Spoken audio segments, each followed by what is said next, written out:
Welcome to another episode of the Influential Nonprofit. I am so glad you are here with me. Today, we're going to talk about leaving behind the drama triangle and using the empowerment dynamic to tell stories for about those we serve and about those connected to our organization, and really any story that we have. Because sometimes how we tell our stories tends to maybe, and I'm just saying this, perpetuate victimhood, thereby perpetuating the thing we actually want to end. Hang with me. I'm going to explain everything. I'm going to start with the story. So, my story is last week, my husband was away. He went away for a whole week, which is a lot. And okay, we've had a killer of a year. There's stuff that happened to us that I can't speak to publicly yet. Hopefully, I will be able to soon. And he lost his dad and his stepdad within a couple of months, and then he got COVID, and the guy needed a week away. He wanted to go to Sturgis. It was on his bucket list. His brother goes every year. He was like, "Yeah, I'm doing this." And I'm gonna say, quite frankly, I got a little pouty. My household is a lot to manage. I have three kids who have challenges and special needs in some way. And the thought of him leaving for a week kind of freaked me out. And I said, please don't go. I'm really nervous about this trip and me managing the house alone and blah, blah, blah. And I was being a little pouty. And then, but to his credit, he stuck to his guns and he said, I need this. I really want to do this. And I trust that you can handle anything that happens. So, a couple of days before he left, I was out with my BFF, Jim. We go out for drinks like every other Wednesday, and we were out for drinks. And I was grousing to him because he's the person I get to grouse to about all this stuff. Like, I don't want John to go and blah, blah, blah. And it's a whole week. And he said, so, where are you going to go when you get your week away? And I was like, what? I was so busy being sad for myself about this situation that I forgot that he is setting a precedent for getting away for a week. I could go somewhere with a friend. I could do something bucket listy. And we immediately launched into like a 45-minute session of where we were going to go on our trip away. Like, what? In that moment when Jim said to me, so where are you going to go when you get your week away? It flipped me. It flipped me from being the victim in the drama triangle to being the creator in the empowerment triangle. So I went from the woe is me, life is unfair, to oh my gosh, I'm the creator of my own experiences. I have options and possibilities. This is amazing. And as soon as he said that, I realized exactly what had happened. I realized I went from victim to creator. And it started me thinking about the drama triangle and the empowerment dynamic. And because I've talked about this before, and I felt like this was an opportunity to share this with you again, like what the drama triangle is, what the empowerment dynamic is, and how you can move the stories you tell yourself and and tell others, and the stories that you talk about with your organization to more of the empowerment dynamic. And I'm going to talk about why that's important. So first, let me go into what the drama triangle is if you're not familiar with it. There's sort of 3 points to the drama triangle: hero, victim, villain. And hero and villain are at the top of the triangle. Victim is at the bottom point. Now, in that scenario, I was a victim. I was grousing. My husband was villain. Okay. My husband was like, he was the villain, and I wanted him to stay and be my hero. A lot of times in interpersonal dynamics, people are wanting for you to play one role or the other, or they'll say, here, solve this problem for me, or I'm going to cause problems for you. So be my hero, or I'm going to be the villain. Do this way, and then all's good. If not, there's going to be trouble. And anytime that you do, like, if you're looking for a hero or a villain, you're probably a victim. Sooner or later, though, in this triangle, everyone slides down to victim. And a lot of times that we paint our nonprofit spaces in the hero, victim, villain dynamic. And listen, here's the thing. I've been in this game for a really, really long time. That's kind of what we were taught to do. We were taught to make our donors the hero and make the people we serve and we're trying to help victims. and then causing that. But when we anytime we create a hero, we're automatically going to create a victim and a villain. That is the nature of the drama triangle. So then our organization, all of a sudden, whoa, we're the villain. What happened here? And we're giving our power away to donors by treating them as heroes. And not that donors don't have an amazing, important role in our organization, but it's not the only amazing, important role. But I think this is just in my experience, we are deferring to the donor, the power of the money. Oh, you're the hero, you're the angel, you're amazing. And because of that, we weren't having important conversations with donors because we were afraid to piss them off. They become the villain, and then we lose our money. So then they're either the hero or the villain. That's we by us being victim, we have cast them in that role. Now, or if the people we serve are the victims, then we become the villain and they become the hero. This drama triangle plays out in interpersonal relationships and professional relationships, and then in how we market and talk about our organization. It plays out in the media we watch, in television and movies. Maybe next time you watch a plot, look for the hero, victim, villain in anything.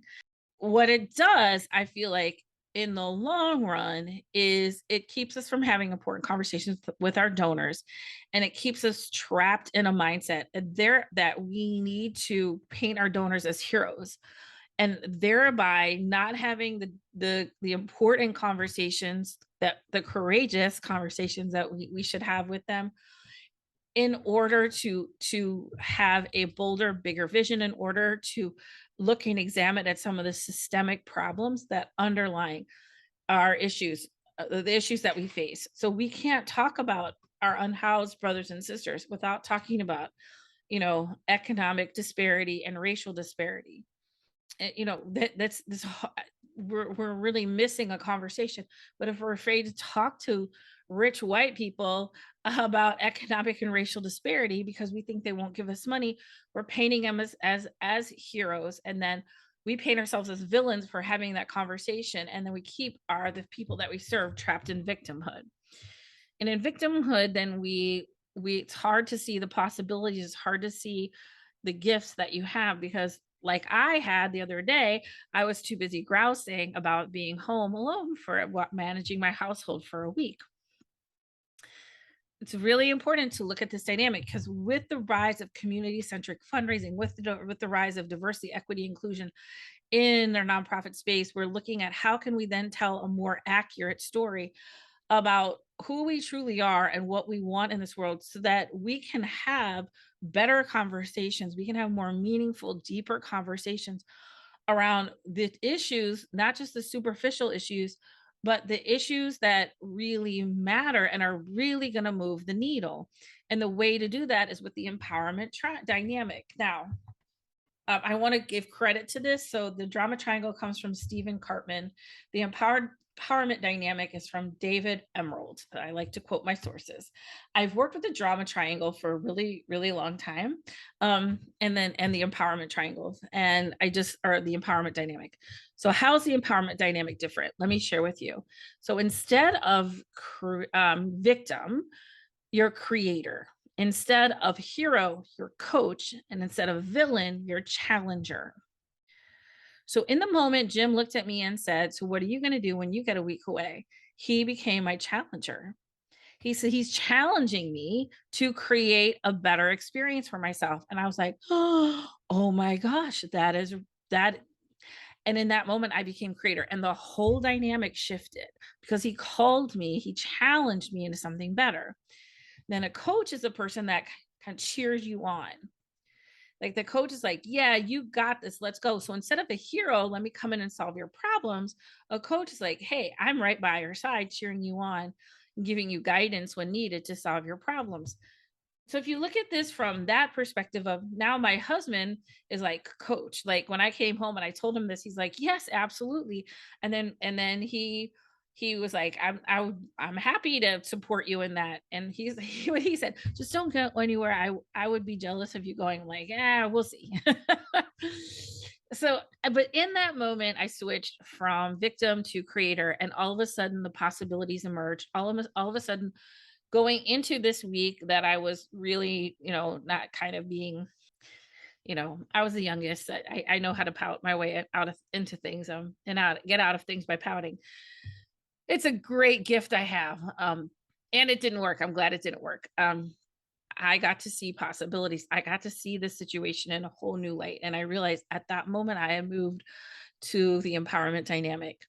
So let's talk about how this works in our nonprofit spaces. In our nonprofit spaces, and the empowerment dynamic. So instead of people being victims of cancer or homelessness or abuse or neglect or any of the issues that you're working on, of hunger, they become creators. They become creators of their own experiences and their own future, which is a lot of what we're telling people is like, hey, there's something better for you. Let us help you find it.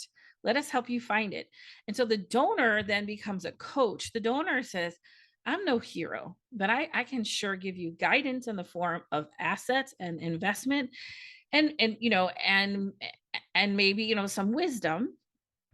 And then the nonprofit, you then become challenger. So you're just holding someone accountable for creating the best version of themselves, the next best version of themselves, and creating it. So you're the challenger that holds the creator in that and holds them their vision for themselves and makes them accountable for that. So instead of villain, you're a challenger. And that's be such a different space to take. Now you can flip flop these roles. They can move and shift all the time, right? Like let's say one of your I love when people who've been through a program come back and talk about it, especially after they've gotten some distance and perspective. Because one of the highest needs we have is for contribution. If you ever heard me talk about Tony Robbins' highest order of needs, our highest order of need is contribution. And when I see people come back and contribute, it means so much to them to be able to contribute to an organization at a higher level. Um, but instead of now they've shifted from creator to now coach. They can coach others, through the situation. And now and or they can become a challenger. Like let's say somebody who's been through an addiction and is now, a sober coach or something, they're often a challenger. Like they're challenging you to stay and then do the work that they know you're capable of doing. So the empowerment dynamic is so much more powerful than the drama triangle because it gives a perspective and a nuance to everything. So the way that we can tell our nonprofit stories is are we creating victims from this? Are we, creating it? Because here's the thing. People want to give to organizations that are making people better. But often we talk about our nonprofit as relieving a pain. So if you give us this much money, we will feed people. And that is important because there are a lot of people who are hurting and struggling right now. Think of all the people in Missouri where I live, in Kentucky, like who are right now living the after effects of the flooding. I know that there are people in pain. What people can give to is not just the relief of pain, but a vision for what life could be like. So, what can be created in absence of pain? What is the gain that can be created? And that's when you're tapping into the creator. And that's a much more powerful dynamic. So, instead of being a hero and relieving a pain, they're a coach or a challenger helping someone achieve their next best level of who they are. And that story is a little more nuanced, yet incredibly powerful to tell. And I want you to think about just trusting your donors, trusting your supporters, that they can make this shift with you, that this is truly what they want to hear from you. Because again, we want to give to not just relieving a pain, but what vision do we share? What vision, what they are investing in a vision for a better world. And that better world includes the relief of an imminent pain, but also maybe a longer term gain. So let's talk about like people who are unhoused. Yes, they need the immediate relief. That is part of relieving the pain. But the vision is for people to be able to easily access affordable housing. And that's the vision, right? And so in that, they are coaches and the creators, and they're coaches and in helping someone and investing in someone's creation of a better future. A nonprofit can also be a creator in creating affordable housing or creating something new. And then they have coaches and challengers. A challenger could be like a foundation that gives you money, that holds you accountable for what it is. And they're not a villain, they're a challenger. And if you start to resent your foundation folks. Think about, wait, okay, am I slipping into victim mode here when I feel like, oh, I have to do this because they tell me, okay, or are my creator mode? They're actually affording me the opportunity to create something new and holding me accountable as a challenger in that dynamic. And just one little thought, one little shift in thinking can help you move through that. If you're telling yourself a story right now about how something is sucks or it's bad or it's wrong, see if you can't reframe that like I did to move you into the empowerment dynamic. Because here's the thing, and you know this is my thing, right? Whatever story, whatever thought, our thoughts shape our words shape our reality. So whatever you're thinking becomes your external reality. So it's important for you to create stories in your mind because those stories in your mind are then going to shape the stories that you tell your team, that you tell your donors, that you tell everyone. You can't tell somebody a story that this is going to be so amazing when you don't really believe it. When you're telling yourself a different story, right? When you don't believe that story yourself, saying this is not going to be great. Oh, it's going to be great. People will sense that gap and there'll be a disconnect and you may not know why. So if you can put yourself into the empowerment dynamic and see a new way to look at these roles in your life, you can see new possibilities from it, just like I did the other day. And I can't wait. I can't, we're working on some ideas for my trip. Decided we decided on a couple things. I wanted to go to New York, but Jim was like, because his son just graduated from NYU and he's been there a bunch of times. So that's not gonna work. I'm like, I like all inclusive resorts, but we didn't want to go there because like he's my best friend and he has a partner and I have a husband. And we just have to like explain the nature of our relationship to everyone and no one would believe it. I just felt like that was gonna get complicated right away. So we decided we want to go to like St. Thomas or St. John, like an island with like a cool island vibe where there's not a lot of big resorts where we could just like get an apartment and like hang out and meet people. That was our big thing. I have a couple leads into St. John that we're working on. Just the fact that I sat for 45 minutes and didn't talk about how upset I was that my husband decided to take time away, but I talked about what I was going to do with my time away, completely reframed that experience. And it made the whole week go so much better for me and for my kids and for everyone I interact with. So that is the drama triangle and the empowerment dynamic. Look at the stories that you're telling yourself and the stories that you're telling in your nonprofit and see where if they're pulling from the drama triangle or the empowerment dynamic. That's it, you guys, short and sweet. That's it for this episode of the Influential Nonprofit. If you haven't already, you can go to influentialnonprofit.com, download your Uplevel Your Influence Starter Kit. This is where you really can learn more about influence and how to use it to better affect your life. I have all kinds of really cool tips and tricks like the empowerment dynamic to help you navigate the world more effectively, to help you get more of what you want more easily, both for you and the folks you serve. All right. I love you. I'm proud of you. Stay in the work. You're doing great. And I will see you next time on the Influential Nonprofit.